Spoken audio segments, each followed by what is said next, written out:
Good morning friends. Nifty and bank Nifty இன்றைக்கி எப்படி இருக்குன்னு பார்க்கலாம். நிஃப்டியோட ப்ரீவியஸ் க்ளோஸ் வந்துட்டுனா 461ங்க.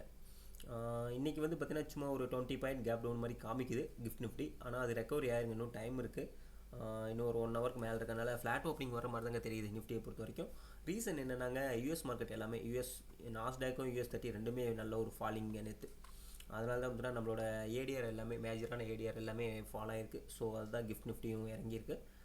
இது ரெக்கவரியாக சான்சஸ் இருக்குங்க. மேபி ஃப்ளாட் ஓப்பனிங் தான் வரும்னு நினைக்கிறேன். நிஃப்டியை பொறுத்த வரைக்கும் ஃப்ளாட் ஓப்பனிங் வந்துச்சுனாங்க இமீடியட் சப்போர்ட்டுங்கிறது இந்த 400 இருக்குங்க. நேற்று இன்ட்ராடேயில் சப்போர்ட் இருந்துச்சுனாங்க, இது சப்போர்ட்டாக இருக்கும். ஒரு வேளை வந்துன்னா கேப் டவுன் ஆச்சுன்னா திரும்ப நம்மளோட சப்போர்ட் வந்துட்டுனா இந்த 300 லெவல் தாங்க. ரெசிஸ்டன்ஸ் வந்து சேம் ஒரே லெவல் தான், அந்த 550 தான். ஸோ இது வந்து நம்ம ஓப்பனிங்கை பேஸ் பண்ணி தாங்க நம்ம வந்து பார்த்தீங்கன்னா சொல்ல முடியும். மேபி ஃப்ளாட் ஓப்பனிங் தான் வர்றதுக்கு வாய்ப்புகள் இருக்குது. இங்கேருந்து மறுபடி சப்போர்ட் எடுத்து மார்க்கெட் கொஞ்சம் மேலே போக தாங்க சான்சஸ் இருக்குது.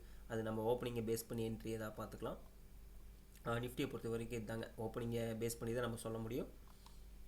பேங்க் நிஃப்டியோட சப்போர்ட் வந்து இதுதாங்க, ப்ரீவியஸாக வந்துச்சுலாங்க லோ. இது வந்து நல்ல ஒரு சப்போர்ட்டாக இருக்கும். ரெசிஸ்டன்ஸுங்கிறது இந்த ஹை தாங்க. இதுக்கு வந்து பார்த்தீங்கன்னா இதெல்லாம் ரெசிஸ்டன்ஸ் ஆக்ட் ஆகாது. ஏன்னா பேங்க் நிஃப்டியில் ஒரே கேண்டில் மேலே கொண்டு போயிடுவானுங்க. ஸோ இதுதான் வந்து பார்த்தீங்கன்னா ரெசிஸ்டன்ஸ் ஆக்ட் ஆகும். ஸோ பார்க்கலாங்க. இந்த ட்ரம்ப்போட டேரிஃப்லாம் ஃபுல்லாக வந்து முடிகிற வரைக்கும் இப்படி தாங்க இருக்கும் மார்க்கெட்டு.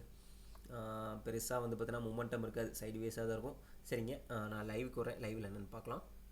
தேங்க்யூ.